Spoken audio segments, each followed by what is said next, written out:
We're back. Spring training is upon us. The teams are in Arizona/Florida, depending on which one you like the most. Arizona.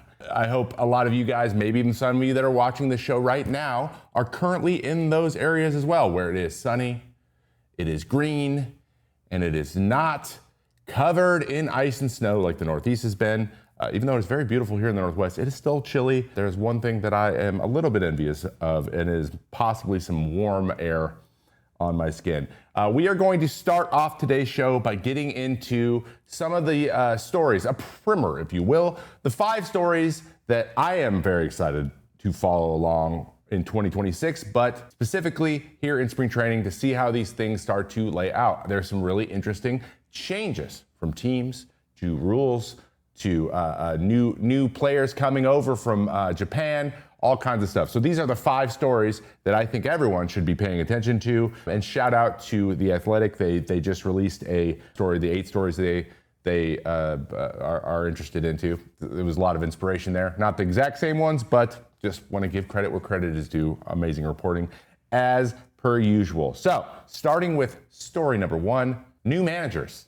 Specifically, new managers that have never managed not only in the major leagues, but also in professional baseball. We have a handful of them. They are wide-ranging in experience, in age, in what I'm assuming is going to be philosophy. And I'm very excited to see how these things play out. There's 4 main ones that I think are interesting, and I'm gonna make a couple maybe predictions on what I think is going to happen as they get their hands on that little card day-to-day in spring training and what differences we can expect from him.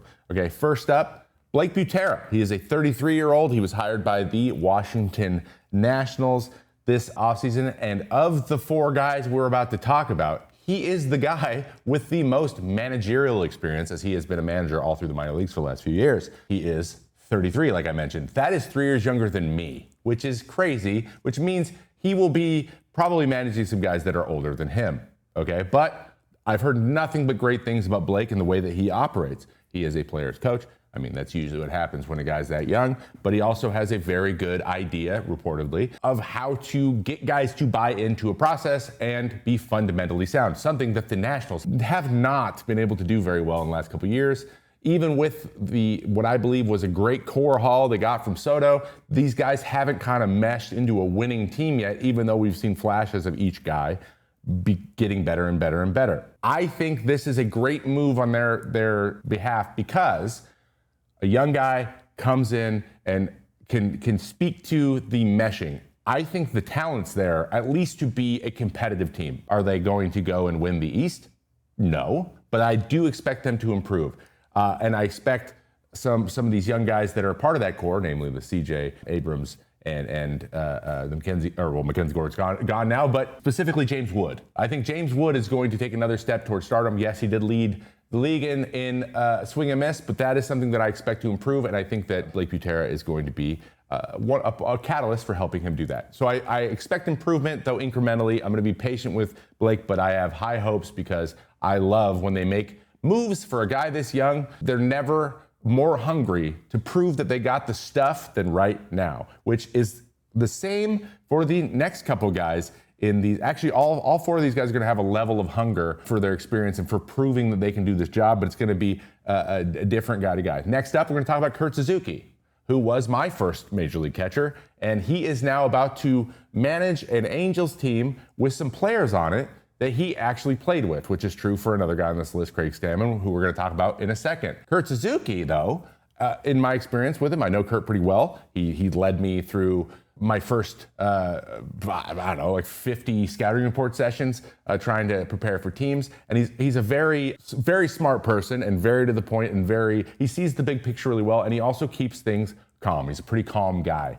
All things that are good for managing in the major leagues. One interesting thing, though, is he was signed to a 1-year deal having never managed before. And usually that's not the case. You want to give a guy a chance to, I don't know, there's going to be mistakes made. There's going to be things he's got to get used to and figure out. Though I think they're banking on his major league experience, and it's also being so recent that he's well acquainted with how these things operate now, and they think he's going to pick it up quickly. Is this going to be something where the Angels kind of really turn it around, or is this a trial period? That's the thing. That's the big question for me. Do I think that Kurt has the chops to be a manager. Absolutely. Absolutely. Though, one other interesting part, he was never the most vocal guy. He was never the most sit guys down and flip a table if you need to guy. So it'd be interesting to see what he does there because they're the Angels. They're going to need that at some point this year. He's going to have to get buy-in. My assumption is he's making a good relationship with the veteran guys. Mike Trout's probably got to lead the flying V here. So if that's what he can pull out of him, having been teammates with him before, maybe that's what they need. They went old school with Ron Washington. That didn't seem to work. Go Kirk Suzuki. I got high hopes for that. And then next, we have this gentleman, Tony Vitello, who came from the Tennessee Vols, and he's never coached/managed in professional baseball. He's coming directly from college. He's the first ever manager to make this jump. Now, I've talked about this a lot. A pitching coach has done it before in Wes Johnson, did it with the Twins in 2019. I was on that team when that happened, and I'll never forget when we got that announcement, myself and some of the other bullpen members were like, college guy? College is different in that there's less games, it's very rah-rah. A lot of times it's very go get them guys, and Major League Baseball is just a little, you can't keep that kind of energy. And that's an initial concern that we had. We're like, what's this going to be like? And then we had a conversation with him, and that was not an issue. That was never going to be a problem. Wes Johnson was a stud, and he is a stud, and I think he would be very successful in the major leagues now had he just decided this is not where he wants to be. He wants to be closer to where he lives, and he wants to do college, and that's just more of his speed, and he enjoys that more. But he was a very good pitching coach, and I believe this guy is going to be a very good manager because he's going to bring a certain level of energy that no one else is going to be able to match. He is in his early 40s. He's got that vitality. I have a feeling he's going to have a pretty good relationship with a lot of the leaders on this team. A group on San Francisco Giants that have good leaders with Matt Chapman and Willie Adames, and guys who take that role very seriously. Leadership is not going to be their issue. Logan Webb, they have those guys in that clubhouse that they need. It's just about turning it into success out on the field, and I think he's got the chops to do it. Now, look, he's never done a spring training like this. Staying organized, keeping track of everybody, talking to the media, all this kind of stuff. That's the kind of thing I'm going to pay attention with him and see how he handles that, because the scrutiny is just, no matter how big of a college program you were the coach of, it's not even going to be close to what it's going to be in a major United States city. So I want to see how that happens. They've been about a 500 team for a while, but I trust Buster Posey, same draft class. He's been a big inspiration to me, so I think this guy's going to do a good job. But do they make the playoffs? We'll have to see. But I just want to see what the changes are. It's hard to predict what they will be because I'm not familiar with what they did in Tennessee. But everyone has glowing reviews, so I want to see what happens. And then our final guy we're going to talk about is the San Diego Padres' Craig Stammen. Yes, a relief pitcher is becoming a manager of a major league team. Not only that, he's also never managed at any level, but he has the body type of a refrigerator. I don't know why I said that. It's something you notice about him. He's got the widest shoulders you've ever seen, and I got to respect that as a fellow wide-shouldered person. I've heard nothing but great things about Craig as a teammate. By all accounts, he's brilliant. He thinks so deeply about the game, and he loves talking about it and chatting about it. Sounds like a guy that I would love to sit out in a bullpen with. But what is really interesting is there's a bunch of guys on this team that Craig played with as he retired, I believe in 2022, the same as Kurt Suzuki. So they both played very recently. How do you get those guys, more than just a handful, to look at you like a manager and not just a bullpen guy? Because I'll be honest, bullpen guys were a little bit separate from the rest of the team most of the time. We're out literally in our own little area, way away from everybody, all game. We're the only ones who don't get to communicate with everybody else. And something happens there where you're kind of seen as a part of that group over there. So I am excited to see how that plays out, and also what kind of philosophical changes he's going to be making that are different than Schilt was there before. Because by all accounts, Mike Schilt's a very prepared person, and that is something that Craig Stammen is going to carry on. But what I want to see is a relief pitcher be successful as a manager, because we need more guys having those jobs. Because yes, we might be out there, we might be away from you, but we are also watching a whole bunch of baseball without actually playing, and that sometimes allows you to chew on some of these decisions without actually having to worry about playing yourself. So Craig Stammen, high hopes. I think of everyone we talked about, I think Craig Stammen is going to add the most wins to his team. Do you know why? Because I'm biased. That's why. And being biased is is okay. All right, story number 2, the new New York Mets core. What do we got? Is it gonna be chicken and waffles? Or is it gonna be oil and water, right? We heard all off season, and I just recently did a bonus video over in the Substack. You should check that out if you are interested, talking about the woes of the clubhouse and my experience with it. But there was reportedly some butting heads between Juan Soto and Francisco Lindor, 2 guys who are still there and the highest paid guys on the team. So is there a remedy there? I don't know. But we have had a lot of turnover on who are going to be the playmakers, the guys who need to produce for this team. They've added Freddie Peralta at the front end of the rotation, Jorge Polanco to fill in at first, Bo Bichette to play third, 2 guys that haven't played those positions very much. So let's see how the defense coalesces. There's going to have to be a lot of reps. Do these guys go get a bunch of reps early in spring, or we wait until the end? What are we doing? Because Bo Bichette did have the lower leg injury, and he played in the World Series. That's a short off season, so we'll see how that plays out. But they need to get reps, right? Marcus Semien takes over at second base every day with Francisco Lindor. I love that up the middle. I think those two guys are going to work really well together. They added Devin Williams, the back end of the bullpen, to help out. They added Luke Weaver, which we're going to talk about in a minute, and they added Louis Robert Jr. to take over center field, which is something they really needed too defensively. What is this group of guys going to do? Are they going to coalesce? Well, they're all new. They're all new to the machine that is the New York Mets, the New York media, if you will. Some guys like Weaver and Williams are used to it. All the other guys aren't, right? They're coming from smaller markets. They're coming from teams that weren't very good. So we'll see how quickly they buy into the program that the Mets are pushing forward. Now, I mentioned they lost Brandon Nimmo, Jeff McNeil, Pete Alonso, and their stud closer in Edwin Diaz, right? That was the core for a long time. They're truly shaking up the core, and it's on purpose. So we need to guess whether or not it's going to be better or going to be worse than last year. And if I were a betting man, I would bet that it will improve because there's just less baggage in general. There's less, we really need to get this thing going because we're the core. These guys are new. There's going to be a learning curve to playing in that market. There just always is. But I think that this is going to be a net positive. Now, how much of a net positive? I mean, on paper, this team is incredible, right? Does paper ever really represent what actually happens? No.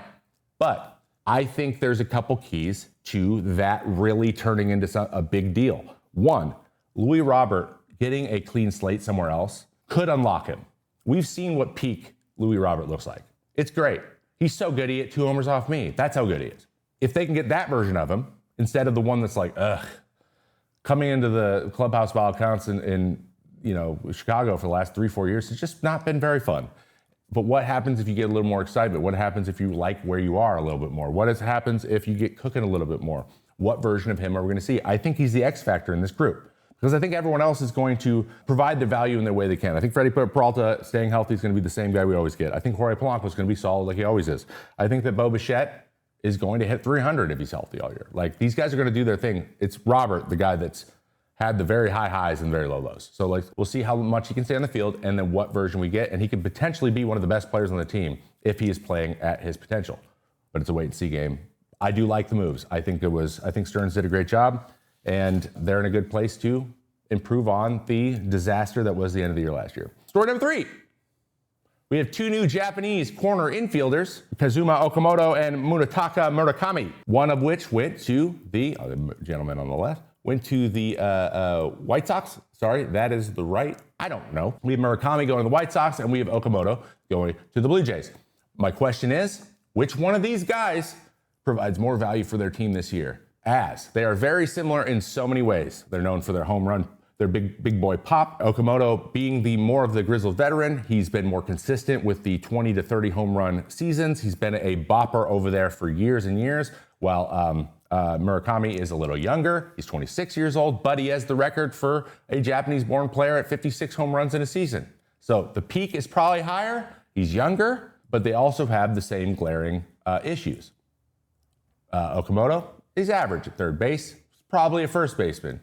Murakami, he's below average at third base. He's probably a first baseman, right? They both swing and miss quite a bit, but they are patient.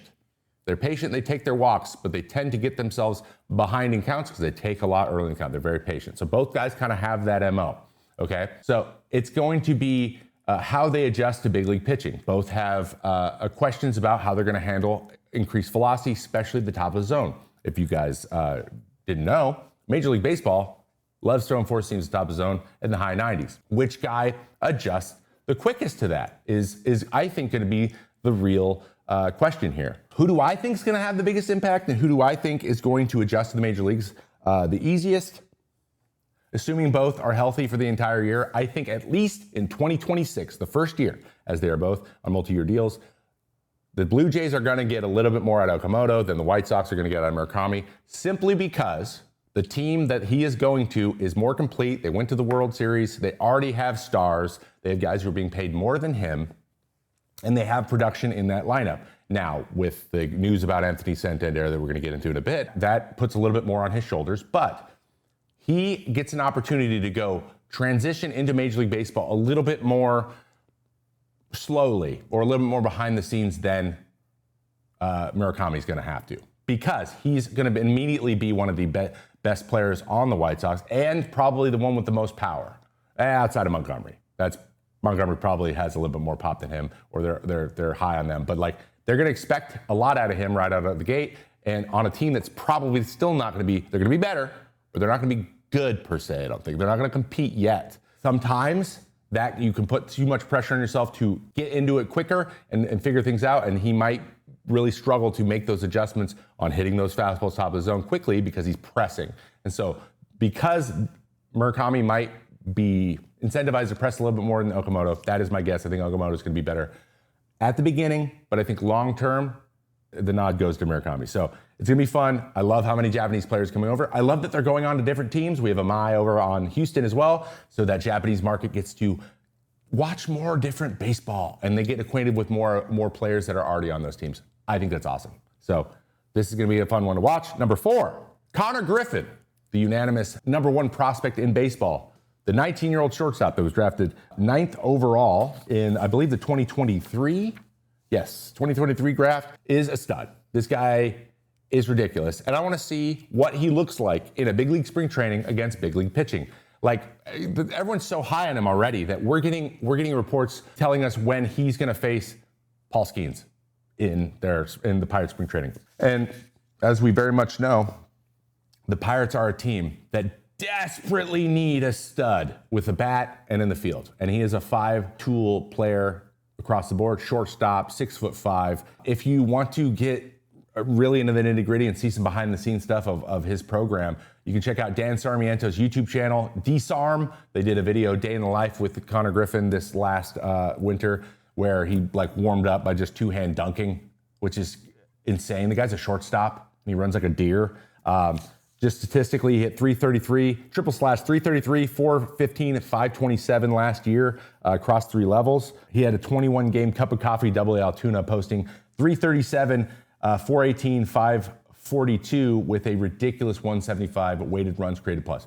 The guy breaks, and he's a freak athlete. I want to see how quickly he gets to the major leagues. A lot of the reporting out there says that it will be sooner rather than later. I hope so, and I hope this isn't a rush situation. I hope we don't get an Angel situation where we're like, you're our stud, get in there so that people come to the games. I hope it's because he's actually ready to go. And it's not just his skill, there's been people talking very highly about his training and how hard he works. This is coming from their newly acquired outfielder, Jake Mangum, who they got from Tampa Bay this winter as well. His greatest assets is how hard he works. Here's a quote. "I appreciate the fact that Connor works like he's not any good. He works his tail off, but when you watch him, and he's a freak talent. There's nothing he does that doesn't just wow you. Lifting, jumping, throwing, swinging, whatever he does, you're just like, oh my gosh, this guy's a freak. He's better than me at everything." Now that part I added, because I'm just assuming. But I want to see it. These type of guys don't come along that often, to be that young and be that polished, especially for a team that desperately needs it, and seems like they're kind of going for it as they signed Marcell Ozuna, kind of going for it, and that they're going to improve. They know that all they need to do is win 10 more games. They might squeak in. They could be the Reds this year. They just got to get in there. Now there's a part of me that's I don't super want Bob Nutting to be like, see guys, we don't have to spend money. We can but I do want the fans to get some winning. So there's a weird discord going on in my head. But Connor Griffin seems like the real deal, and I want to see it happen. It's not so often that a guy my size gets to go play third base or shortstop and just be amazing. I like to think that I don't know. I want to live vicariously through him. All right, and the last story that I am very much looking forward to, and there's a few questions I have about it. The ABS system is here. A new rule change is happening where you can challenge the pitch, whether it's the catcher does it on behalf of the pitcher or the hitter does it on behalf of themselves. Now, this seems great. Let's get the calls right. This is what people want, right? Everyone wanted possibly getting robot umps. This is partial robot umps. I think this is great for a few reasons because it adds new strategy to the game. You only have so many challenges. You got to be smart about how you use them. You got to give people the green light to use them whenever they want, the guys you trust. Then you got to be like, young guys, stop doing that. You suck at this. And figuring out who's good and who isn't is going to be a thing that teams got to figure out in spring training. Also, I want to see what umpires are truly the best and who aren't either. There's a lot of I think things that can get fixed here, but there's also space for things to get called incorrectly, which is the human error element, which needs to exist in sports. We need to preserve a little bit of that where we try to get as many plays right as possible. It's kind of like replay not covering every single thing. There's some things that aren't replay reviewable. That is so that there still can be a little bit of error. And that just is more interesting. I don't know what else to tell you. So here's some of the questions that I want to pay attention to, and we're going to be able to get a lot of this information in spring training. If you remember last year, Terry Francona, as he joined with the Reds when they were testing it, was like, guys, you don't do it. We're not going to use this year. Because his team was so young, he's like, we're not going to make this a whole thing.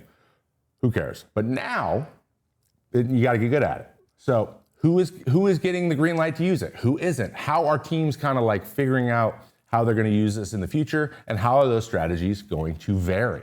That is going to be super interesting to me, especially if there's young guys who get green lights and how good they are at it. This is something that Joe Mauer would have been amazing at, and this would have enhanced his value even more. It would have been even harder to get him out. So I'm looking forward to that. I want to know what kind of stats we're going to get from it. Are we going to get to see the percentage of things done right? What umpires have the most challenges against them, and how do they come out? What catchers get the most right or don't? What hitters get the most right or don't? I hope this is something going to be recorded. I probably should text Mike Petriello from StatCast to see if this is going to be something they do. But I can't wait to see, because I think I'm going to have a blast blasting them for not doing it well or doing it well. I'm fascinated by how this is going to be implemented and how it's going to be used in order to produce runs or reduce runs. And what pitcher-catcher pairs are going to trust their catcher. What pitchers are just going to do it right? Chris Bassett's going to be out here doing this all day. But what is Cal Raleigh going to do it a ton? Who's going to be the best catcher at it? My guess, Patrick Bailey. I know, that's an easy one. And then how is it going to affect games throughout the year? What big moments are going to play out? Because we've talked a lot about guys on second to start the inning. How much is that going to affect it? How much was when replay first came? How much is replay really going to affect big games? I have a feeling this is going to affect big games. There's going to be inflection points throughout a game, and if you can get one more pitch in an at-bat or extended inning, one little bit, it's going to have ripple effects, and that's the thing I think is most interesting. I want to see what that happens, and then what conversations are going to come from that I can compete in, participate in. That's also what I want to see. And then the last thing is, how is this system going to change perception of umpires? Because baseball fans love to hate umpires. Now, a lot of the decisions are going to be taken out of their hands, or at least getting them fixed. So are we going to start to, use these guys got challenged and overturned more than anybody else? We're going to start using that against them? My guess is yes. But I can't wait to see how that all plays out too.